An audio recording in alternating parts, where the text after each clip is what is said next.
नमस्कार दोस्तों। आज के वीडियो में हम बात करेंगे, अगर आप किराने का बिजनेस ओपन करने वाले हो तो इस वीडियो को ज़रूर देखना, क्योंकि आपके लाइफ में क्या-क्या प्रॉब्लम्स आ सकती है किराना का बिजनेस ओपन करने के बाद, ये भी जानना काफ़ी ज़्यादा इम्पॉर्टेंट है। प्रॉफिट तो है, नो डाउट, आपका दुकान चलेगा, ये 100% गारंटी है, क्योंकि ये मैंने पिछले वीडियो में बताया था कि आपको लोकेशन वगैरह मतलब सारा मैं बताया था, अपडेट किया था। ये सारी चीज़ आप अगर करते हो, लोकेशन देखते हो, टाइमिंग आपका सही है, तो आपका बिज़नेस ऑलरेडी चलेगा एंड कोई रोक नहीं सकता है। 1 महीना 2 महीना टाइम लगेगा, लेकिन चलना ही चलना है। लेकिन अगर आपका दुकान चल भी रहा है तो उसके बाद आपके लाइफ में क्या प्रॉब्लम आ सकता है, इस विषय में आज हम बात करने वाले हैं। तो सबसे पहले मैं आज से 4 महीना पहले दुकान अपना ओपन किया था, जिसके बाद से मैंने एक भी दिन का छुट्टी नहीं ले पाया हूँ, ठीक है।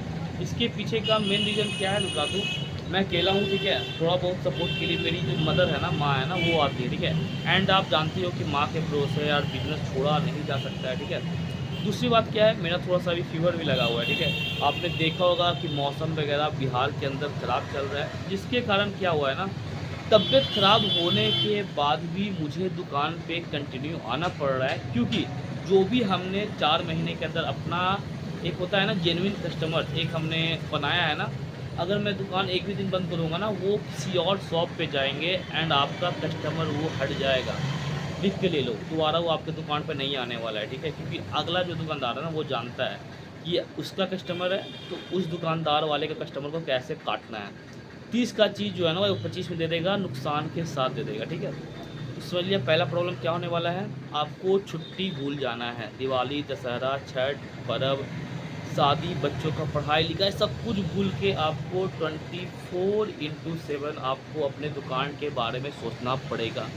सेकंड चीज़ क्या है, अगर मुझे मार्केटिंग जाना पड़ता है ना, देखो बहुत सारे एजेंसी वाले आपकी शॉप पे आएँगे सामान देने के लिए, लेकिन कुछ-कुछ सामान ऐसा होगा ना, कुछ-कुछ आपका प्रोडक्ट ऐसा होगा ना, जिसके लिए आपको गोदाम जाना ही पड़ेगा। जैसे आलू हो गया, प्याज हो गया, चावल हो गया, इसके लिए आपको गोदाम जाना ही पड़ेगा। अगर आप गोदाम नहीं जाओगे ना, तो क्वालिटी बेहतरीन आप नहीं लेकर आ पाओगे एंड कस्टमर को चाहिए क्वालिटी, कस्टमर के लिए क्वालिटी काफ़ी ज़्यादा इम्पोर्टेंट है, ठीक है। मैं अपनी माँ को बिठाता हूँ 2 घंटे के लिए एंड 2-3 घंटे के लिए बिठाता हूँ। मैं थोड़ा-सा घर जाकर खाना-पीना खाता हूँ, उसके बाद मैं मार्केट जाता हूँ।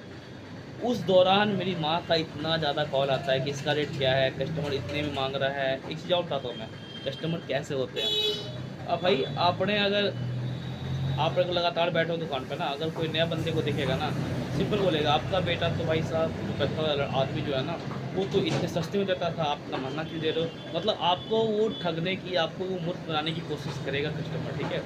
तीसरी बात क्या है, मेरी माँ जब दुकान में है तो मैंने कैमरा लगा रखा है, मैं दिखा दूँ थोड़ा-सा आपको, ऊपर देखो कैमरा लगा रखा है। किस लिए ना, कि मेरी माँ जब पैसा वापस करने के लिए बोलती है ना, तो 2-3 बिस्किट्स मैंने चोरी करते हुए देखा है।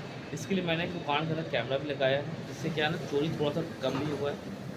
तीसरा प्रॉब्लम क्या आने वाला है बता दिया, टाइम का। आपको कम से कम एक फैमिली मेंबर चाहिए, जानकार वाला चाहिए, जो कि आपके अनुपस्थिति में वो दुकान पे आकर बैठे। पहला मैंने क्या बताया, आपको सारा पर्व त्योहार, शादी-विवाह भूलना पड़ेगा। सेकंड क्या बताया, आपके पास फ़ीवर भी लगा हुआ है तो भी आपको दुकान आना पड़ेगा। तीसरा क्या बताया, आपको एक बैकअप में आदमी चाहिए ही चाहिए। अगर आपके पास बैकअप में आदमी नहीं है ना, तो आप किराने का बिज़नेस चला ही नहीं पाओगे भाई, चला ही नहीं पाओगे, इम्पॉसिबल है भाई।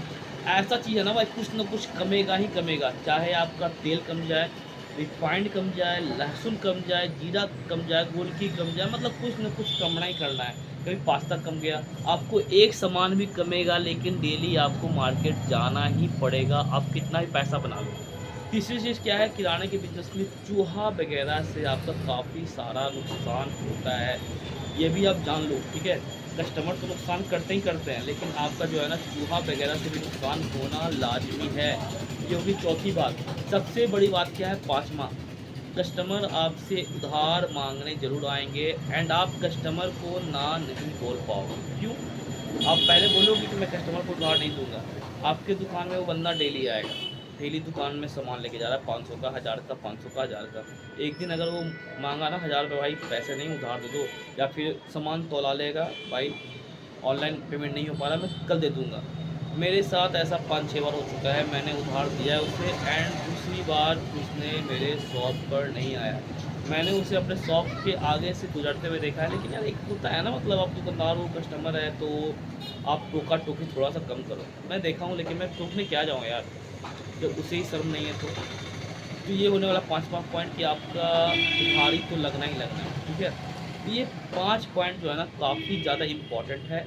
ये पाँचों पॉइंट से अगर आप लड़ना जानते हो, अगर आप अपने लाइफ़ को सैक्रिफ़ाइस करना चाहते हो इस पाँचों पॉइंट से, तो आप ईज़िली किराना का बिज़नेस ओपन करो, आप ईज़िली पैसे बना सकते हो। कोई डॉट नहीं है, लेकिन अगर आपको टाइम चाहिए, छुट्टी चाहिए तो भूल जाओ। मॉर्निंग में आपको 6 बजे दुकान ओपन करना है, क्योंकि क्या होता है, मॉर्निंग में स्कूल की टाइमिंग है 6 बजे। 6 बजे सारे बच्चे को फैमिली छोड़ने के लिए रोड पे निकलते हैं एंड उसी सामान दूध, दही, चीनी, चायपत्ती जो भी किराने का आइटम है, आलू, प्याज़ वो लेकर जाते हैं। दूसरा क्या है, आपको रात को 10 बजे तक कम से कम दुकान ओपन करना पड़ेगा, क्योंकि रात्रि में भी काफ़ी लोग जब जॉब से लौटते हैं ना, हर एक इंसान का गवर्नमेंट जॉब तो होता नहीं है, कुछ लोग प्राइवेट जॉब भी करते हैं, तो वो भी लौटते हैं, तो आपके यहाँ सामान लेकर ही वो रात में जाएँगे, ठीक है? एंड मतलब सुबह से लेकर रात तक आपको दुकान ओपन करना ही पड़ेगा, ठीक है?